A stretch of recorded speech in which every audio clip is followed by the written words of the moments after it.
everybody, and welcome back to another episode of From BA to Broadway. You know who it is. It's me, Mr. Brennan John Stefanik I, and I am here, of course, with your daily programming reminders. Folks, every Monday we will be here with the main episode, and every Wednesday, Danny and I are going to be bringing you our mini-series In the Spotlight. But that's enough about us. Who cares about us? That's not why we are here today. Of course, folks, we are here to chat with our very special guest of the day, Mr. Ryan Scott Oliver. Ryan, how's it going? It's so good. I'm so glad to be here. I feel like I haven't seen you in a long time, too. It's been a minute. Very nice. Yeah. Ryan, who the hell are you and what do you do? Oh, God. I do so many things. So true. I'm a writer. That's the most important thing. Mm-hmm. And I do a lot of teaching. Mm-hmm. I have... As a teacher, of course, we met through Actor Therapy, which is a business I co-founded with Lindsay Mendez. Yes. And I might be starting another business as well. Wow. No pressure. Yeah, right. More on that soon. I'm also apparently an author. Lindsay and I are writing a book. Apparently. I love that. We're writing a book. We don't have a title yet. Amazing. Sort of an actor's survival guide. Heard. Maybe that's the title. I don't know. There we go. I keep real busy. I keep really busy since I got my BA. What a time. Yeah, but I'm not on Broadway yet, so I'm somewhere on the journey. Yeah. That's like so many. That's what this is about. That's It's quite literally the name. So You've answered my other two questions already, which are typically how do we know each other? Yes. Being Actor Therapy, and do you have a degree in theater, which was a BA? So I have a BA in music composition. From UCLA. Okay.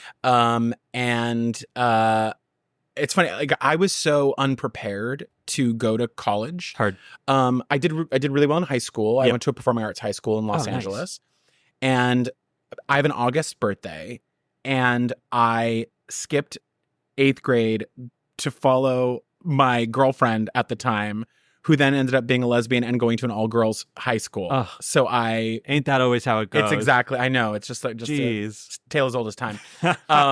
But I did skip the grade, and so that meant that I was 16 when I was applying for colleges. Oh my God! And I truly did not know what I was doing. I also neither of my parents went to college, and so I kind of applied to the schools people told me to apply to. I never visited a campus. Yeah, I applied to some schools as a composer, and I applied to some schools as a performer because I had been a performer through high school and done a lot of musicals and operas and things like that. Gotcha. And so I was just like, I really didn't know what I was doing. Yeah. And I ended up going to UCLA because I'm from Los Angeles and it was in-state tuition, and I got a full ride to UCLA, but a full ride in-state tuition in 2001 was $5,000. So I got a $5,000 full ride. So rude. It's so rude. I cannot believe that. It is so rude. Oh my God. But then I got an MFA at NYU where I did not get a full ride. Gotcha. And I just finished paying off my student loans. Congratulations. Thank you. Don't you love that we have to do that? I know. It's pretty crazy. I'm really over it. I know. I'm ready for that relief to come in, but who knows if it ever will. Well, we'll see. Stay tuned. Yeah, that's right. So you are from LA, LA proper? Yes. Pasadena. Heard. Yeah. And was that, it seems like if you were in a performing arts high school that you had a artistic upbringing. Is that safe to assume? Not at all. Oh, yeah. My father was a truck driver. Heard. My mother cleaned houses. And the arts, we were a sports family. The arts was really not a part of my life at all. Okay. But when I was in 5th grade, a boy who I had done t-ball with, and then had been in a couple of, then we were classmates in 4th and 5th grade, et cetera. His mother was like, a drama teacher, a music teacher, a musical theater obsessed lady. And my male friend's older sister was super into musical theater. And so they started this program called the Pasadena Musical Theater Program. And starting in 5th grade, I did like these musical reviews. Like every summer there was a theme. So the first one was Rodgers and Hammerstein. And so I sang If I Loved You as Billy Bigelow, and I was terrible. And something clicked in like 7th grade where I was in a production of Once Upon a Mattress. And as all actors know, at the back of your script is usually like the vocal book, which is just, the melody line, et cetera. And this was my first experience seeing music in a way that I could kind of understand it. Heard.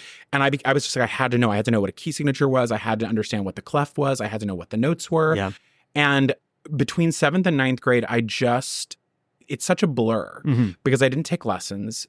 as a musician. Yeah. You know, I was singing, but I didn't take lessons as a musician. And I just like, it was all I did. It was, I got a book on like advanced music theory. I like taught myself music theory. I was never able to play an instrument very well. Yeah. I'm proficient at like accompanying my own songs or playing chords, but like I am by no means a performable pianist. That's crazy. And so I just fell in love with music. I fell in love with drama. I fell in love with Stephen Sondheim. I was super into like Les Mis through high school. And my high school had a musical theater program and an opera program. Oh, so wow. in 1 year, you know, the average kid is in like, you know, 5 or 6 productions. And then I was in a community theater opera company. And then every summer I was doing this, you know, musical theater program. So I was inundated with theater and music. And it's weird to think that when I was late in high school, it's weird to think that I didn't know that I had to be a composer yet. For sure. I knew that I was either going to be a performer or a composer. Yep. And I think, you know, being honest, especially as, you know, a 5'11", you know, guy, I was, even at a performing arts high school, I was very lucky to get a lot of the leads. Yeah. So you'd think I was being told you should be a performer. But my acting was never incredible. And I could not dance at all. Heard. At all. Like I was so paralyzed with fear about the entire concept of dance that I think I just sort of realized that like I wasn't a strong enough vocalist to go into opera. And even then I saw that like to do musical theater professionally, I needed to have some awareness and proficiency at dance. And Understood. I just didn't. Yeah. And I'll also never forget when I went to UCLA, I eventually started to minor in voice as a composer. And I showed up to one of my voice lessons with my voice teacher, who was an opera singer, and she knew that I had not prepared at all for the voice lesson. And she knew I was a writer because I was there, obviously, for writing. And she said, "How much time did you spend preparing for this voice lesson?" And I said, about the time it took for me to drive from my dorm to this studio, which was about 8 minutes of re-listening to our last week's voice lesson. Yeah. And she said, "And how many hours did you spend on writing today?" And I said, "About 8. And she had told me a story about her being a violinist and that, you know, she realized like she had to move on from it because it wasn't her true passion. And that sort of emerged as, you know, writing for me. And so at that point, I just gave myself full force to it. Heard. Was it hard at all to get rid of kind of that performance persona in your heart, I guess? Not really, because in the music department at UCLA, and this is true, I think, of a lot of music departments, whereas with the theater department, only theater students could audition for those shows. But in the music department, anybody could audition for the musicals. So I remember my junior year, I played Tony in West Side Story. Oh, amazing. And that was the last role I did. Heard. And my senior year, a friend of mine and I wrote the musical that they did. Wonderful. So even though I didn't know for sure that Tony was going to be the last role I would ever do, I'm glad that it was, because it was also something I had to like, it was the hardest thing I've ever done in my life. And I had to, in many ways, it felt like my voice lessons suddenly had this urgency to arrive somewhere. Heard. I'm really proud of the work I did in that show. And because of that, it was sort of like, this is a good place. This is a stop while we're ahead. Heard. But yeah. And that is the last time you've performed ever? I mean, I've performed a few of my songs. I've performed, you know, in various, you know, concerts where they want writers to sing stuff. I get very nervous. Yeah. I don't get so nervous anymore about the singing of it. I get nervous about forgetting the words. Heard. And it's interesting. And I will also say, you know, the performing bug, and, you know, having seen me as a teacher, you know, being a teacher to theater kids in a group involves some level of performance. Yeah. Right. You know, you are putting on a character. You are ad-libbing your lines, and that really fulfilled the performing bug for me. Okay, heard.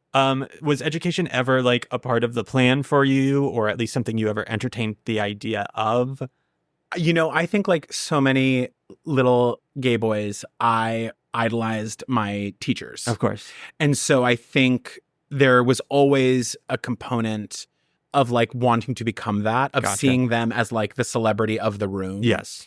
And I think that was always in the back of my head. I also had several teachers, for better or worse, who were like major forces in my life. Understood. And I think admired them. I think I looked up to them in a really big way that had varying levels of health and success for me, I can say. Gotcha. But when I was 18, actually, and I was like going into my junior year at UCLA, sophomore year, juniors, that same musical theater program that I had been in as a kid, and the woman that was my childhood friend's mother, she retired. And so they were going to stop it. And I was like, I can do it, which is so weird that I thought like at 18 years old, like I could do it. But they ended up giving me the job. And I was with them for probably, God, I mean, it must have been like 10 years, maybe 10 or 11 years. Wow. And what was great about that job was that, one, it was, it paid very well and it paid increasingly well. And I got the experience of running a company. As part of the company, I had to learn how to like choreograph. There I was dancing. I had to learn how to music direct. I had to learn how to run lights, run sound. To lighting design, to costume design. I mean, like it was all fun. It was like I got to do so many fun things. The other thing that was cool was that because I carried on the tradition of doing musical reviews, and I would create a story. And so I basically wrote book. I like wrote a full like 2-act play full of these Stephen Schwartz songs, or songs about living in New York, or songs in far off places, whatever. And so it was a tremendous education. It was the best kind of education, because it was an education I essentially got paid to have. For sure. And it was a great experience. That rocks. I feel like maybe not so on the music side or composition side or whatever, but I feel like a lot of like the actor side of it is like always some young plucky kid going into their state school being like, I'm going to study theater because I would love to be an actor, but to teach theater, to be a theater educator, which I don't know. I haven't really seen that pan out too much, I was one of them, of course, because I was told that theater was not a very reliable career and that I needed to have a pivot. So I indeed had my minor in education that I planned to use someday when I inevitably didn't make it. And then I started teaching at summer camps and stuff, and I hated it. Really? It was just, I was teaching very young kids, which definitely was not my cup of tea. I worked with middle schoolers once, which was probably the best teaching experience I had. And like I did a little bit of high school stuff, but like the idea of me someday teaching theater in some form of school capacity just was not it for me. That dream definitely died. And like, granted, here I am in a semi-educational podcast for sure, but in terms of the idea of being a theater teacher, it was not anything that I really wanted it to be. You know? It was a fallback, and that's all it ever really was for me. You know? What was interesting was that when I was 18, I was essentially teaching middle schoolers. Gotcha. And then as I got a little older, I was teaching high schoolers. And as I got a little older, I was teaching college. And then I got a little older and I was teaching post-college. Yeah. And I think if it hadn't been that way for me, if I had been like teaching middle schoolers for too long, I think I would have lost the love of it. But it became more exciting the more it's like small children. It's how I am with small children. It's like until we can have a conversation and we can change each other's lives, I struggled to be interested. Exactly. Like the time, I think my grades were 1 through 6. I had 2 separate classrooms, 1 through 3, and then 4 through 6. And I just wanted to enrich their lives with art so badly, and they just wanted to run around and scream, and I could not get their attention for the life of me. Granted, I was teaching at a private school program, but that's neither here nor there. But like, they were just all over the place. And then like the middle schoolers were the best for me because they cared, like this was their escape, this was their place. But then like by the time high school came around, like the numbers had just died down so much that it was just hard to really like do anything that I would care about, So it was. Are any of the middle schoolers that you taught in college now? Probably. I really haven't kept too much in touch, no, of course. But I would imagine that they have to be college age now, or at least oh God. 4 or 5 years have passed and they are. Yeah, undoubtedly. That's crazy. That's terrifying. I know, isn't it? I can't believe you just made me do that. I know. I mean, it's wild. When I was teaching at a college, I was teaching like freshman theory, and so many of those kids now are married and have children. Yeah. And that is nuts to me. Absolutely nuts. I didn't sign up for this. I really didn't, but I feel like I'm aging with grace nowadays. So absolutely. We're fine. Thank you very much. Thank you. So you were in LA until you were what point did you go for the MFA / move to New York? Immediately after school. So I was, I guess, 21. I had just turned 21 when I moved to New York. Gotcha. And I had at both UCLA and NYU, I had a relatively lovely, easy time in the sense that like I did my work and I, got decent grades and I, made really wonderful relationships with the faculty. And a lot of both of those experiences was about paving my own path and like being very clear and deliberate about what I wanted to learn and like what I could get out of the experience. I was very lucky at UCLA because though I was a music composition major, most of those music composition majors were doing film music and concert music. Gotcha. And so the idea that I and only one other guy were the idea that I was writing stage music meant that I had no competition. Nice. Really. And we could get our work done on the stage, which was so cool. And we were really treated very, very well. And at NYU, I took every opportunity I could. And I made some great friends. And I assisted Marcy Heisler and Zena Goldrich while I was in school. They wrote Taylor the Latte Boy. I helped them with their songbook. I learned a lot from them. And I was very lucky because the show that I wrote for my thesis musical, you write a full show in your second year. It did very, very well while we were in school. We won a number of awards. We got a number of opportunities.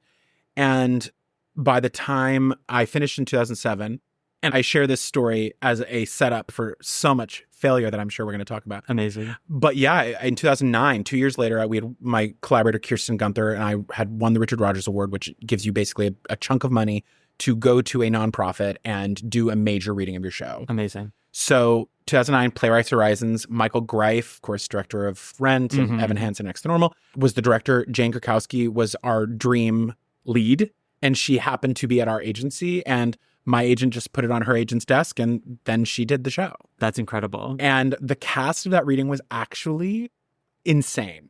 Marla Mendel, ensemble. Jeff Hiller, in Somebody Somewhere, ensemble. Alex Wise was one of the main kids. Steve Kazee, who hadn't won a Tony yet, was the husband. The show was called Mrs. Sharp. I didn't say that, but it was called Mrs. Sharp. And Ali Stroker was one of the leads. Crazy. We wrote the role literally for her. J. Armstrong Johnson was in the ensemble. It was crazy. It was a crazy group of people, and we had such a wonderful time doing it. And that really kind of put me on this trajectory that really said, like, you're good at this. You are meant to do this. Go have fun. For sure. So, I mean, what does life as a music composer for theater look like after that point? Like after the college has gone, like how are you finding your way into this industry? I feel like you do have a very rare job, like there are a lot of people that do it, but like I can't say that in my pool of people I know more than two, Sure. Who else do you know? The guy that wrote our music for this, his name is Dylan Kaufman. He's a jack of all trades kind of guy. I love it.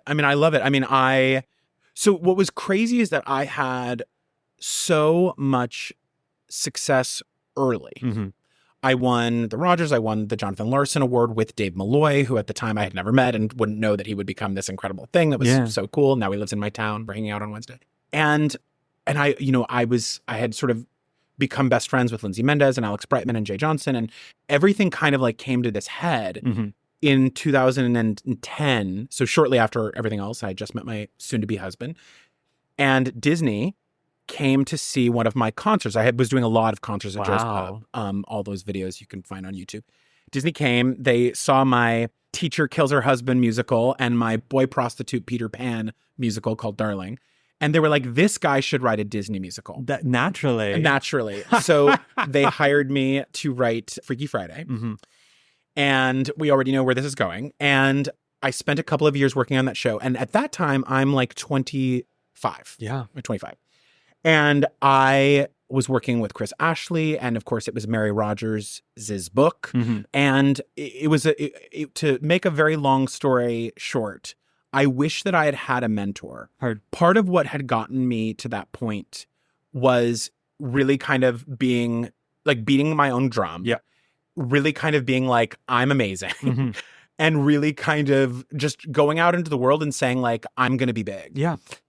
But it did not show me humility. And it did not it certainly did not help me see where I was in the pecking order of a production. Understood. I think I was so glamored by like the history in the 70s and the 80s of like the big, powerful musical theater composer. Yeah. And I remember thinking like, oh, Freaky Friday is going to be the first Ryan Scott Oliver score. Mm-hmm. The way that, Funny Thing Happened on the Way to the Forum was Sondheim's first score. Yeah. But what I didn't realize was I wasn't hired to write a Ryan Scott Oliver score. I was hired to write a Disney score. Mm. And when the executives, sat me down and kind of were like, hey, we kind of think that it should be X, Y, or Z, I didn't realize it was a demand. Yeah. It was not a gentle suggestion, though it was presented that way. And, I look back on it and, I'm proud of the work that I did, but I just was not ready for that opportunity. Heard. And, I think people tried to sort of make it clear to me like that if I wanted to keep this job, I needed to do, certain things. Yeah.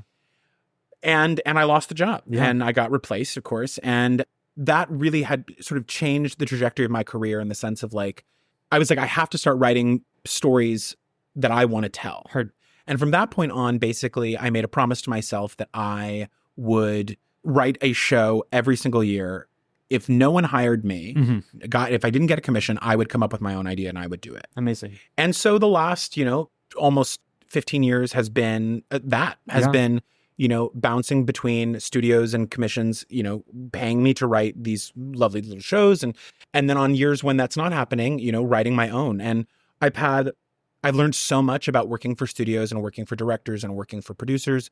And, I got my new agent, my current agent, in like 2016. And she was basically able to give me some tough love and sort of saying like, what you need to do if you want to like keep moving forward is essentially like be more collaborative and say yes. Yeah. And take a note. And from that point on, I was like, okay. And I changed my life and I started working with these incredible directors and learning to say yes and learning to not be precious about my work. Okay. Remembering that like I'm not the most important person in the room by far. Yeah. And that I'm only going to be successful if I help everyone else be successful. And it was game changing for me. Heard. Do you find that there is still like the quote unquote Ryan Scott Oliver score within all of those works still? Or do you feel as though you had to compromise on yourself and your work in that regard? I don't think I had to compromise at all. Okay. I think that like, anything you write or anything you create, any performance you make as an actor, anything that we do as artists, it goes through this filter that is necessarily yours. Heard. And there's only been a few times where I'm like, I am being asked to essentially like give only 10% of myself. Heard. And if that's what's going to, get me the check, I can do that. I think my work is at its best. I try to straddle the line between, musical complexity and really fun music. I listen to a lot of rock music, a lot of folk, acoustic, jazz. I listen to so many different styles of music, and I pride myself on being able to do both. Yeah. I'm a Sondheim geek. I'm a music theory geek. I'm an orchestration geek. Yeah. And so if you look at, any of my shows, if you look at like, say, 35 millimeter, even Jasper and Deadland, both of, and any of the other albums that I have out, when you listen to the score or even just like, spot check through the score, you'll be like, oh, this is a fun song. For sure. This is a smart song. And this is a fun song. And this is a smart song. And this song is the one I skip.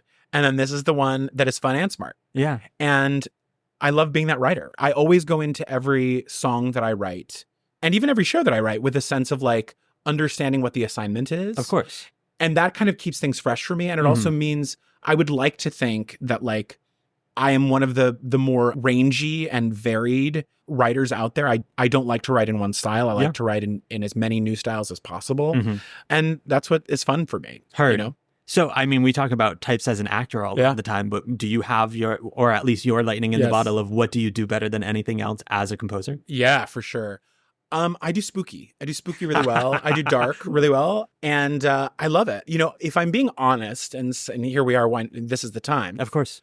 Bare your soul right now. You and all your listeners can think of many, many, many spooky, horror, dark musicals that have been written in the last 30 years. Most of them are bad. And most of them, you're sort of like, ooh, if a different writer had written that, it would have been better. We don't really have a horror spooky genre in the zeitgeist of mainstream musical theater or theater in general right now, really. We don't. And I think because I don't think people really understand how to do it. Yes. Because it is in the same way that, like, I am not necessarily the guy that you want to write your comedy music, your musical comedy, unless people are dying. I'm not necessarily the guy that you are going to hire to write your romance. Yeah. Because people who can do the romance, you know, like the Jason Robert Browns of the world, right? Or the comedians like Mark Shaman, right? It is a skill in and of itself. And you spend a lot of hours and a lot of time thinking about it, working on it, practicing it, trial and erroring it. And I've done that with the spooky genre. And I wish that I'd, you know, my original work tends to live there a lot. And when I get a chance to do that for other people, it's truly a dream come true. I had the great fortune during the pandemic of getting a commission by a woman who was obsessed with Shirley Jackson. And if for your listeners that are familiar with The Haunting of Hill House and The Lottery and all that delightful stuff.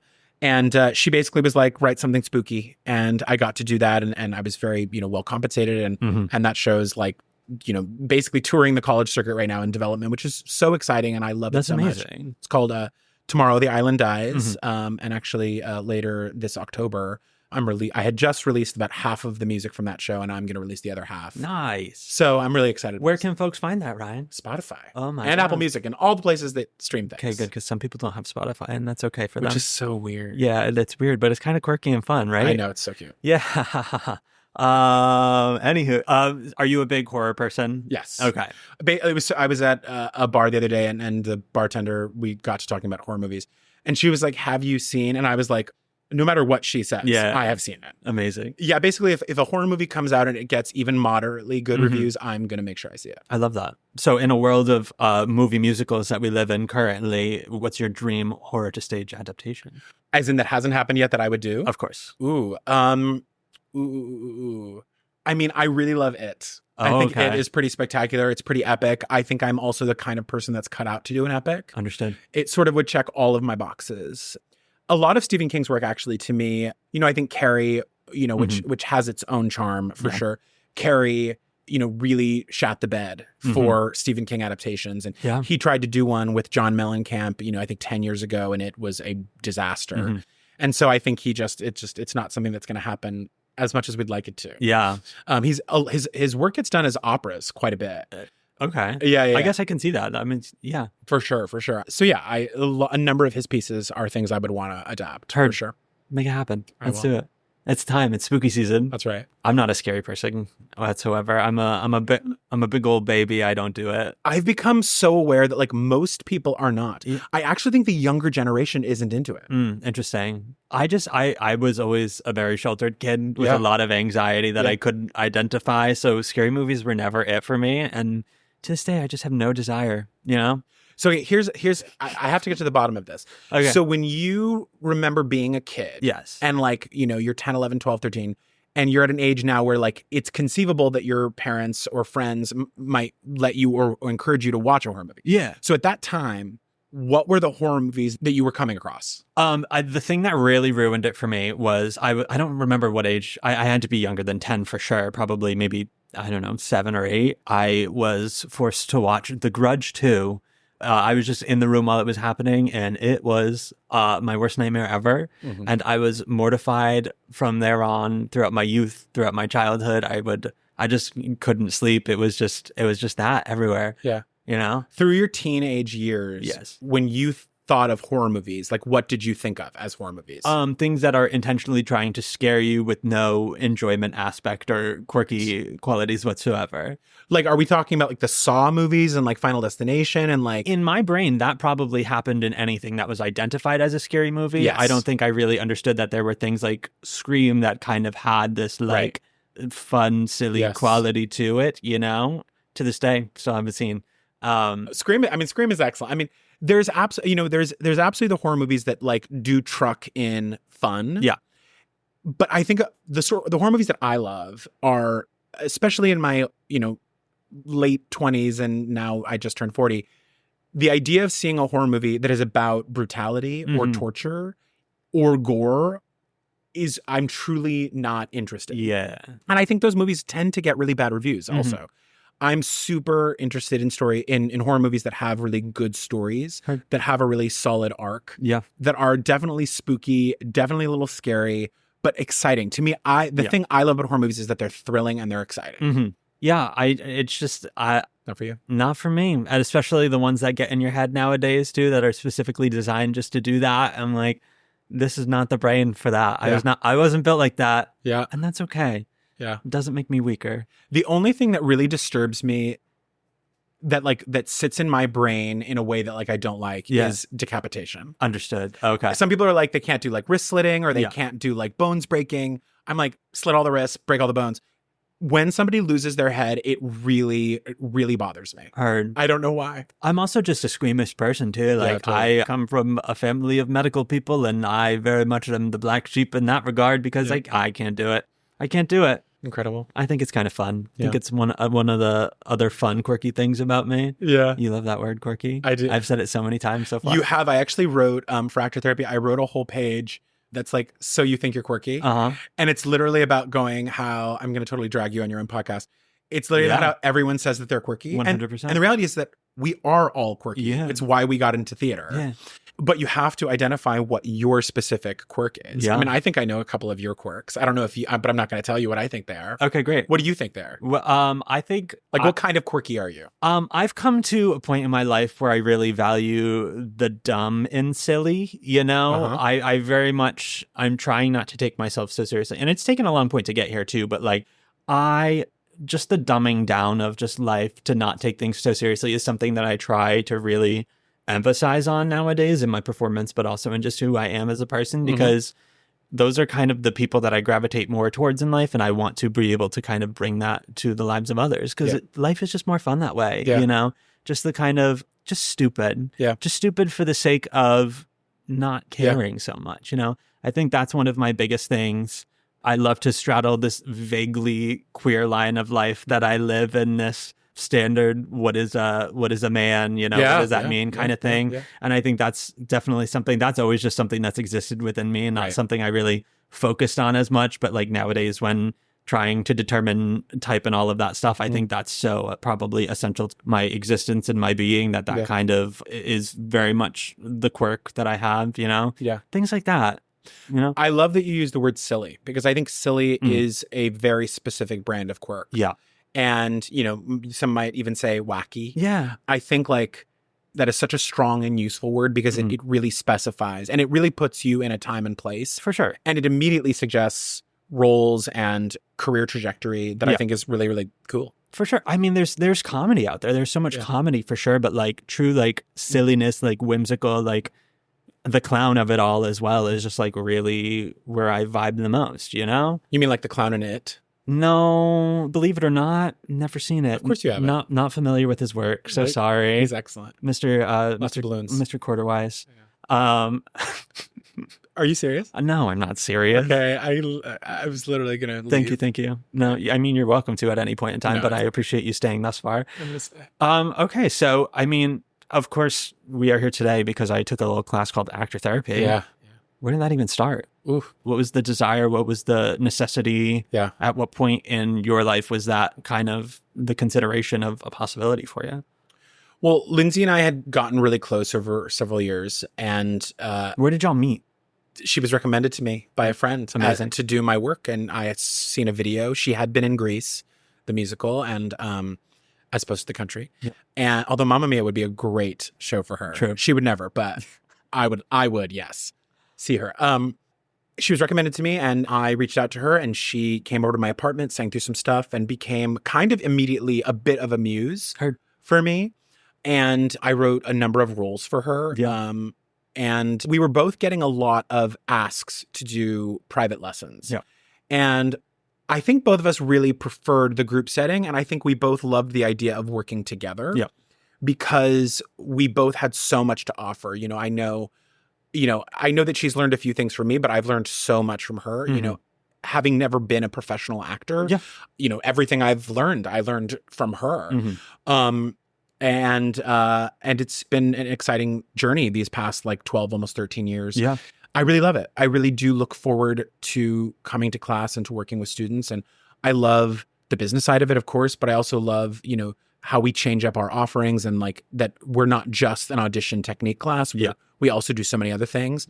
And I've met some of my favorite performers, who were students and now are collaborating with me, are on Broadway, are doing some really fantastic things. It's much like the average BFA musical theater program or BA program of the arts. Many will play, few will win. Yeah. And I think there's a lot of reasons for that. And I think there's a lot of why, there's scarcity in this profession and many others. Yeah. And I think I wanted, from an emotional standpoint, I really wanted actor therapy to be a place where people could know that, yes, of course, it costs money to do this class, but that they were going to get truly transparent and honest feedback that was outside the confines of, for example, a voice teacher. And voice teachers are amazing, but like, much like therapists, they want you to come to them every single week. And like breaking up with a voice teacher is like as annoying and difficult as it is with a therapist. And so you're always going like, you want my money. More than anything, you want my money, right? And I don't mean to be reductive with a voice teacher, but in a college program, these students are filling numbers. Yeah. And they are paying a ton of money. And there are the programs that are not in financial danger, but most of them are. For sure. And they need to accept a certain amount of students at a certain price point. Yeah. And of course, these programs want students to excel and all of that is great, but it's also the student is serving the microcosm of the program. Of course.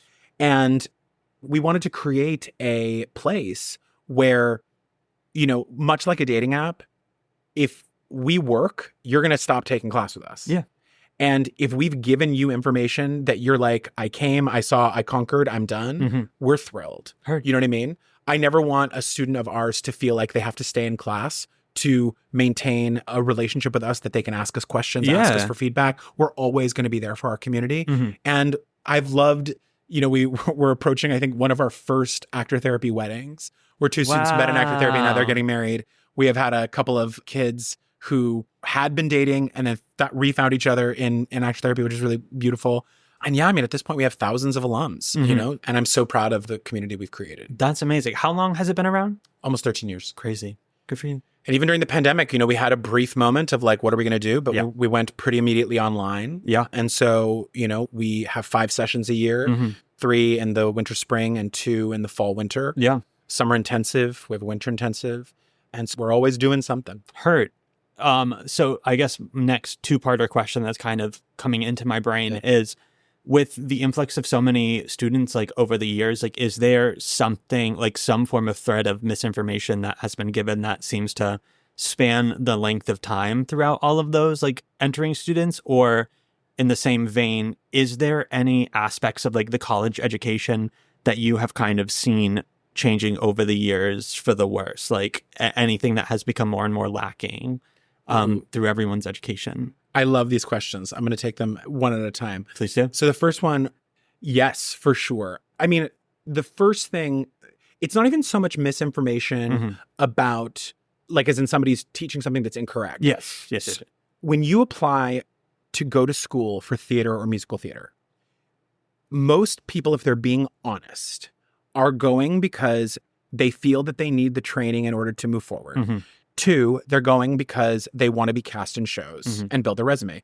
And 3, they want to get an agent from Showcase. If people are being honest, those are the 3 reasons why they're going. And all 3 of those reasons are terrible reasons to go to school. And if you are listening and you know somebody or you are thinking about, if those are your reasons, which is very common, you are so much better served coming to whatever market you want to go to and paying a fraction of that to a group of voice teachers, acting teachers, audition technique teachers, dance teachers, etc.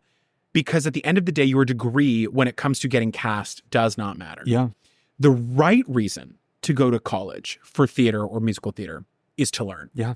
You truly have to be interested in the craft, and you have to be interested in understanding how to do it and how to do it better. Yeah. You also have to want to be there to learn alongside and with and from other people. If those things don't appeal to you, and it really is that first list, I think that's why so many people are dissatisfied with their college education 100%. in the arts. And so the misinformation is largely because you're being taught information that will help you learn the craft of musical theater. Yep. You're being taught, at worst, you're being told how you can fit inside their microcosm. Because when a musical theater program tells somebody you're going to work when you're older, or because you are the curviest or the tallest of our students, you are only going to play the older characters and you will never be able to play someone your actual age while you're here. Of course. They can't wink to that student and tell them you're only going to do this while you're here, and then inform them that you're going to play your age when you get out. Yeah. And then also to speak to queer kids and kids of color that are like, but most of their big roles they feel end up being specifically for characters of color or characters who are queer. Yeah. Or characters who are fat or characters who are some specificity that makes them go, that is how the industry sees me. But that's not how the industry sees you or shouldn't see you. That is how you unfortunately fit according to this program head inside this college. And they cannot tell you that it's not the real world. In fact, they're going to tell you the entire way that this is the real world, but it's not. And I think that is another thing. I think so much has improved about the musical theater education system, especially through the pandemic and Black Lives Matter, and how students have sort of stood up for themselves and taken back a lot of power that has never been given to them because of this system and this tradition that like usually white, gay, male theater directors and choreographers can treat you like shit. 100%. And so I think that has improved. But now I think the education system is truly catching up to realizing that like what you learn in most programs is setting you up for success only at that school. Yes. And not setting you up for success outside. And so in actor therapy, the vast majority of students who come to us, we feel are like, they don't get it. They don't get what it means to be an actor in New York City. They don't understand all the many, many things that it's really about. Yeah. You know? I feel that. I mean, I didn't even have a musical theater program in my school. It was just a BA in theater general performance. But like my department in particular, it was a very artsy part of Western Massachusetts. And like they were very progressive. They had a huge focus on multicultural theater, which is great and awesome and stuff. However, we still had this specific percentage of students in our program that were POC, and they were always the ones getting cast in the same roles in the same shows.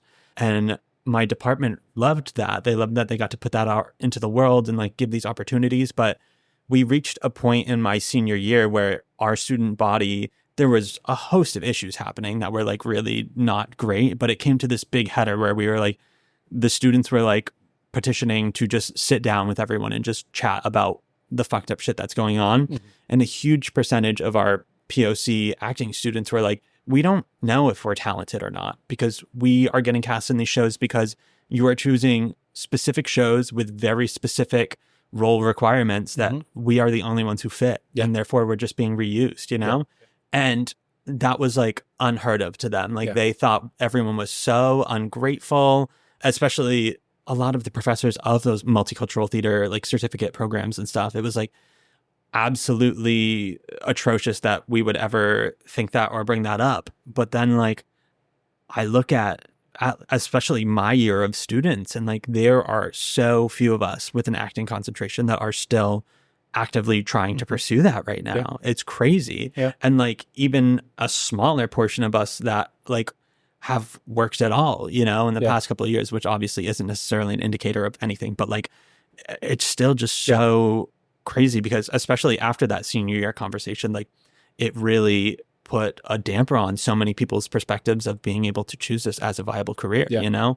So it's really unfortunate that exists out there, but it really transcends so many boundaries and so many schools of that nature that I feel like, they don't tell you that when when you're applying to a school, you know? So it's just so many curtains that need to keep being pulled back. But like, it's hard to even exist in that realm of theater in that world without having those things continually happen over and over, you know? So woof. Woof. It is a big woof. It is a big woof. And I don't necessarily even know how we fix that or if that's possible in a college program, because realistically in any pay-to-play organization, like you're not going to be able to get those numbers that you need in order to do that. Well, I mean, I think like a lot of universities are struggling, and I think we've seen a number of major musical theater programs close or merge. Yeah, and I think it's because the outdated systems are themselves struggling. Yeah, students are unhappy with these systems. There is, I also think that on the flip side of this, I think for some young people, when students claimed their power in, as not as like, you can treat me like crap or else I'll never work in this business. When they realized that like they actually had more power, in some cases, the power became so large, maybe coming from a place of anger or resentment, that it made teachers afraid. It made teachers afraid to teach, afraid to be honest, afraid to give these students. I remember in one of our summer intensives toward the end of the pandemic. And so we were working with our first group of people who had been through college through the pandemic. Yeah. And several of them were like, I just want someone to be honest with me because all of our teachers are afraid of us. Yeah. And, it's not about a pendulum swing. It's about finding balance. I also think like my prediction is that we are entering a period of 5 to 10 years where musical theater education is going to basically, be sort of stripped to the bone. Yeah. And then I think once visionaries in education can rebuild these programs, get rid of a lot of the classes these kids are forced to take, get rid of a lot of these structures that do not provide these students with a real world experience, and truly emphasize the learning aspect of being in college. To me, I'm 40. I've never had a show on Broadway. Yeah. I've had a number of shows get real close. I make really good money as a writer. I make really good money as an educator. I love what I do. I love getting up, even if like what I'm writing today, even if it's only for me and for Spotify and for some college to license at some point, I love the act of doing it. I love the act of learning through it. And I think a lot of actors view their success as being a star. Yeah. And yes, there are some that are like actually happy to thrive in an ensemble capacity or to take, it's not about this upward trajectory. Yes. It's truly about the love of it. Yeah. And I would just say to all actors, you have so little control of getting yourself from BA to Broadway, right? True. Yeah. And once you give that up and you stop putting yourself on a timeline, you stop saying, oh, my friend booked Broadway or booked a major gig and I haven't booked in years. Yeah. So that must mean I'm not good enough. The moment you get all of that off the table and you really sit down with the idea of like, do I love doing this? Yeah. Also remembering that like if your relationship with acting is basically taking class and going to auditions, there is so much more that you can do for sure to get paid to be an actor, or also just to continue to get yourself out there in positions where you could be paid to be an actor. And if you're struggling to find the enjoyment and the excitement and the thrill of what it means to be an actor, regardless of what your credits say, that's when I think that this career gets really difficult. Because for the rest of us, it can be really fun, regardless of, what's happening in your Yeah. I love that. I mean, that feels like a very nice closing note. I don't know how you're feeling about that. I feel great. Do you have any other wisdom that you feel like you want to share? Any little tips that you want to shout out to at least all the little Ryans out there? Sure. Oh God, the little Ryans. Oof. Well, to all I actually like that question. To all the little Ryans, get over yourself. Be really nice. Really find the love in working with other people. Get excited because life's going to be really exciting, really bumpy, but really gratifying. Yeah. And have fun. Love that. There you go, little Ryans. Take those words of wisdom and fucking fly. Get out there. Folks, we're rooting for you. We are your biggest supporters, and you can be our biggest supporters by finding us on Patreon.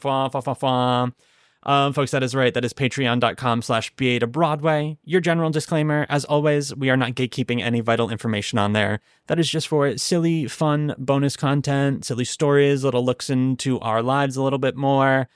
Sometimes we don't even talk about theater, so get on over there, check it out. And as always, folks, our principal tier subscribers do get to choose the shows that Danny and I talk about every Wednesday on In the Spotlight. So if there's something you're dying to hear us talk about, get on over there and let us know. As always, you can find us on most social media platforms at BA to Broadway. Ryan, where can folks find you if you want to be found? I do want to be found. Please find me. I'm Ryan Scott Oliver on all platforms. And check out all my delightful little albums on Spotify and Apple Music. And Apple Music. Right. They're there, I promise. Ryan, thank you so much for being here. Thanks This a was lot. an absolute delight. You are welcome back anytime. And until next time, folks, bye.